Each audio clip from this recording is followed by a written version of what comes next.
Selamat pagi, Bu. Saya Tasya Veronica dengan NIM D1C121043. Di sini saya akan mempresentasikan tugas tambahan statistika industri. Video ini saya buat guna untuk memenuhi tugas mata kuliah statistika industri.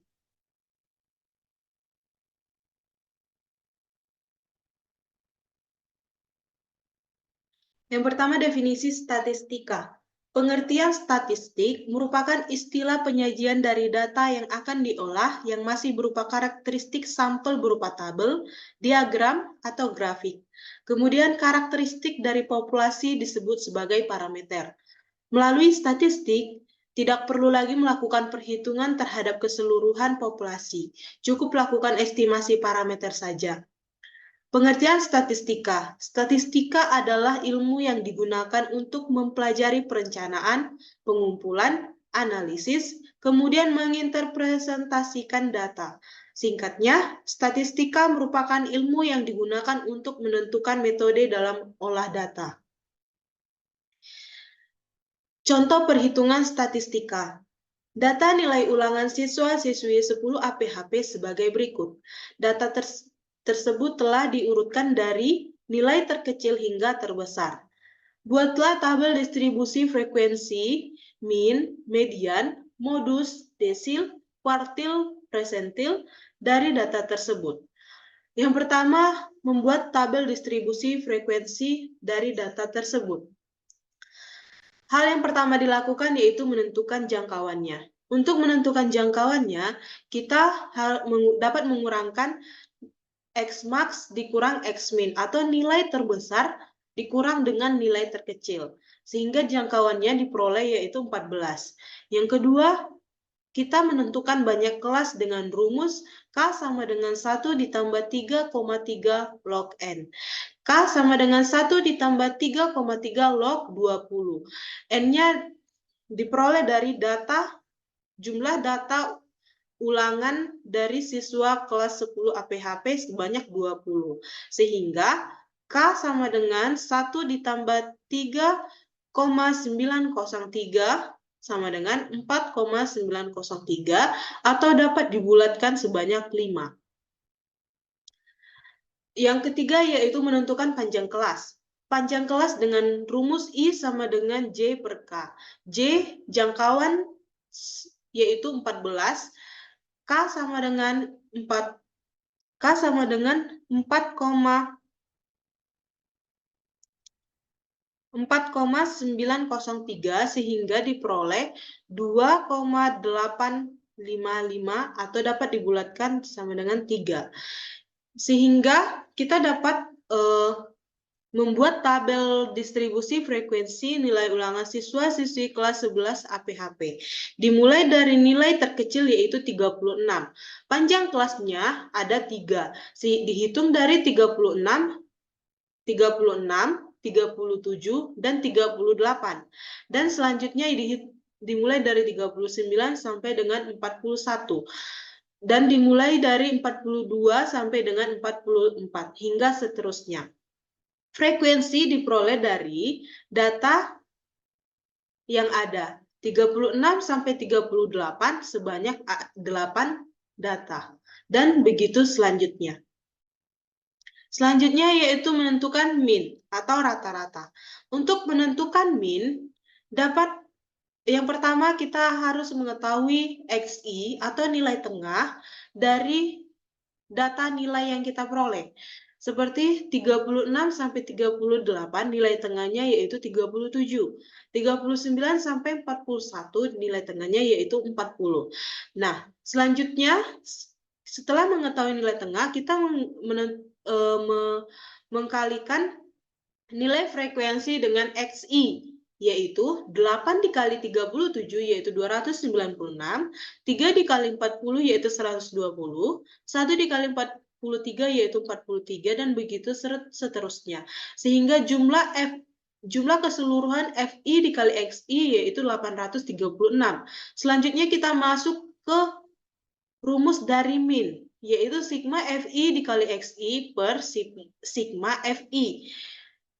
sama dengan 836 per 20, minnya sama dengan 41,8. Yang selanjutnya yaitu kita menentukan median atau nilai tengah. Nilai tengah dari tabel frekuensi yang tersedia. Yang pertama yang kita tentukan yaitu letak kelas mediannya. Dengan rumus N per 2 sama dengan 20 per 2 sama dengan 10. Letak kelas mediannya terdapat pada frekuensi yang ke-10.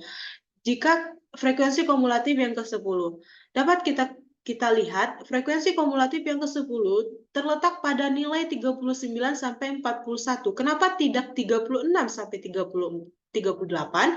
Karena di sini frekuensi kumulatifnya hanya maksimal 8.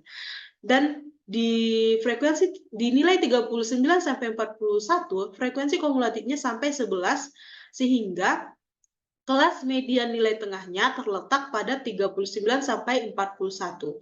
Selanjutnya kita memasukkan ke rumus median, yaitu batas bawah ditambah N per 2 dikurang frekuensi kumulatif per frekuensi dikali P atau panjang kelas. Batas bawah kelas yaitu 39 dikurang 0,5. 0,5 diperoleh dari ketetapan yang telah ditentukan. Ditambah 20 per 2 dikurang 8, frekuensi kumulatif sebelum kelas median yaitu 8 per 3 yaitu frekuensi pada kelas mediannya dikali panjang kelas sebanyak 3 sehingga diperoleh median atau nilai tengahnya yaitu 40,5. Selanjutnya yaitu modus. Untuk menentukan modus, kita harus mengetahui frekuensi mana yang paling banyak. Di sini frekuensi yang paling banyak terletak pada nilai 36 sampai 38 yaitu ada 8 frekuensi. Selanjutnya kita masuk ke rumus modus yaitu batas bawah kelas ditambah D1 per D1 ditambah D2 dikali panjang kelas. Sehingga diperoleh 36 dikurang 0,5 ditambah 8. D1-nya adalah 8.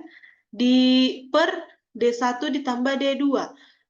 D2 yaitu 5 diperoleh dari frekuensi 8 dikurang 3 sehingga diperoleh 5 dikali panjang kelas yaitu 3 sehingga modusnya yaitu 37,35.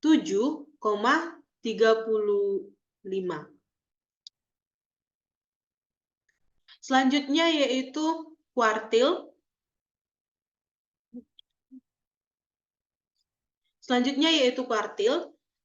Jika ditanya adalah Q1 atau kuartil 1, maka yang pertama kita cari yaitu letak kelas Q1-nya dengan rumus 1/4 dikali N. 1/4 dikali 20 sama dengan 5. Letak kelas kuartilnya yaitu ada di nilai 36 sampai 38 dengan frekuensi kumulatif 8. Dengan rumus Q1 sama dengan TB Q1 ditambah 1/4 N dikurang FK Q1 dikurang FQ1 dikali panjang kelas. TB Q1 yaitu 35,5 ditambah 1/4 N yaitu 5 dikurang FK Q1. FK Q1 itu adalah 0. Kenapa 0? Karena frekuensi kumulatif sebelum kelas kuartil itu adalah 0. Karena kelas frekuensi kumulatif itu merupakan kelas kuartil frekuensi kumulatif itu merupakan data pertama. Sehingga FK Q1-nya itu yaitu 0. FQ1 yaitu atau frekuensi kumulatif kuartil 1 yaitu 8 per 8 dikali panjang kelas sehingga kuartil yang diperoleh 37,375. Selanjutnya yaitu desil. Jika ditanya D6 atau desil 6, maka kita harus menentukan letak kelas D6-nya dengan rumus N per 10 6 per 10 dikali N sama dengan 6 per 10 dikali 20 sama dengan 12. Kita lihat frekuensi kumulatif 12 terletak pada nilai 42 sampai 44 dengan nilai frekuensi 1. Selanjutnya kita masuk ke rumusnya. TBD6 ditambah 6 per 10 dikali N dikurang FKD6 per FD6 dikali panjang kelas. TBD6 atau batas bawah D6 yaitu 42 dikurang 0,5 yaitu 41,5 ditambah 6 per 10 N yaitu 12 dikurang 11 atau frekuensi kumulatif setelah kelas desil. Setelah frekuensi kumulatif setelah kelas desil yaitu 11. Sehingga 12 dikurang 11 per 1. 1 diperoleh dari frekuensi desil 6. Frekuensi desil 6 yaitu ada angka 1. Sehingga dibagi 1 dikali panjang kelas yaitu 3. Sehingga diperoleh desilnya yaitu 44,5. Selanjutnya itu persentil. Untuk menentukan persentil tidak jauh beda, hanya saja persentil dibagi dengan 100. Ya, jika ditanya P50, maka kita harus menentukan kelas atau letak P50 pada kelas keberapa. Yaitu dengan rumus 50 per 100 dikali N. Sama dengan 50 per 100 dikali 20 sama dengan 10. Sehingga P50, mohon maaf di sini seharusnya P50 sama dengan TB P50 ditambah 50 per 100 dikali N dikurang FK P50 per FP50 dikali panjang kelas.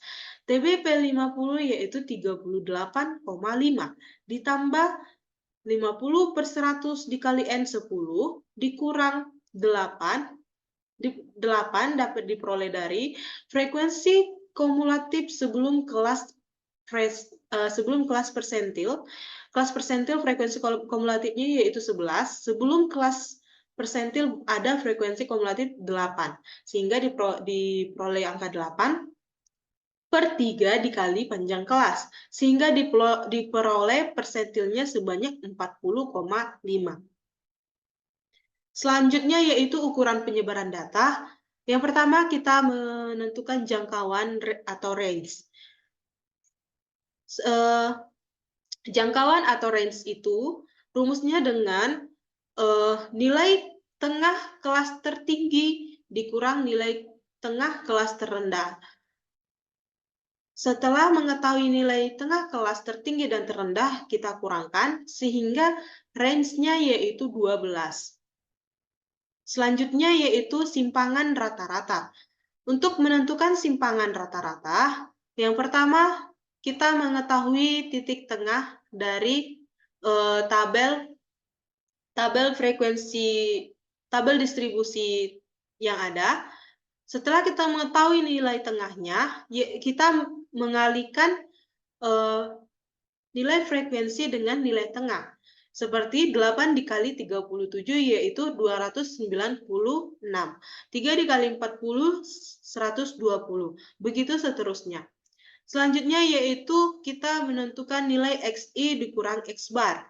XI merupakan nilai tengah dikurang dengan rata-rata. Rata-ratanya yaitu 41,8. Diperoleh dari 836 dibagi 20. Sehingga XI dikurang X bar atau XI di sini 37 dikurang dengan X bar yaitu 41,8 dapat minus 4,8. Untuk memasukkan ke tabel, kita menghilangkan nilai negatifnya. Sehingga yang dimasukkan yaitu angka positifnya saja. Sehingga diperoleh nilai yang pertama yaitu 4,8, yang kedua 1,8, yang ketiga 4,2, yang ketiga 1,2, yang keempat 4,2 dan yang kelima yaitu 7,1. Selanjutnya kita menentukan nilai FI dikali XI dikurang X bar.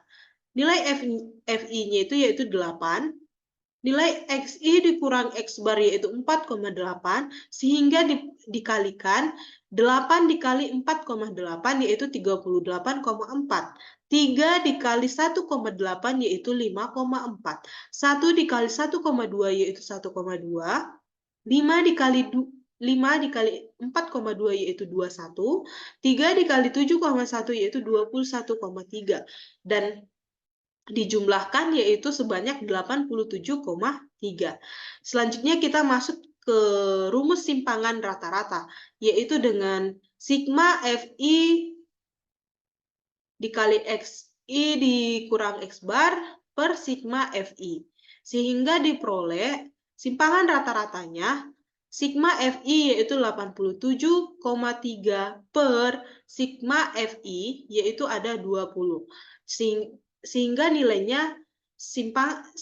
simpangan rata-ratanya sebanyak 4,365. Selanjutnya yaitu simpangan baku atau deviasi standar. Tidak jauh berbeda dengan simpangan rata-rata. Setelah menentukan titik tengah dan mengalihkan nilai frekuensi dan XI, kita dapat mengalihkan nilai XI dikurang X bar atau nilai XI dikurang nilai rata-rata dikali dengan pangkat 2. Contohnya di sini yaitu nilai XI yaitu ada 37 dikurang nilai rata-rata yaitu 37 dikurang 41,8 baru kita dikalikan dengan dipangkat 2 kan, sehingga diperoleh nilai yang pertama 23,04, yang kedua 3,24, yang ketiga 1,44, yang keempat 17,64, dan yang kelima 50,41. Yang selanjutnya kita menentukan nilai FI dikali XI dikurang X bar pangkat 2. Setelah nilai FI-nya tadi yaitu 8 dikali dengan 23,04. 8 dikali 23,04 yaitu 184,32. 3 dikali 3,24 yaitu 9,72. 1 dikali 1,44 yaitu 1,44. 5 dikali 17,64 yaitu 105. 3 dikali 50,41 yaitu 151,23.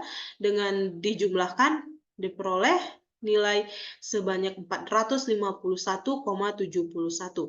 Selanjutnya kita masuk ke rumus simpangan baku, yaitu akar dari sigma FI dikali XI dikurang X bar pangkat 2 per N.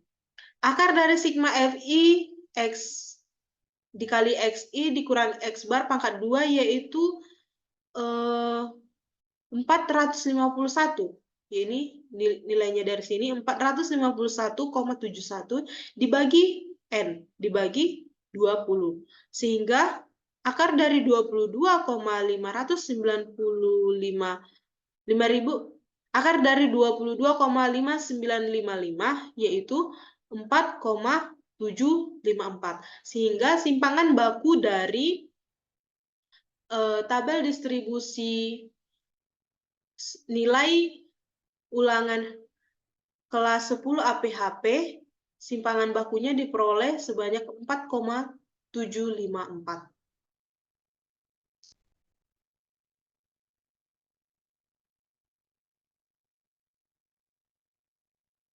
Baiklah, sekian presentasi yang dapat saya jelaskan.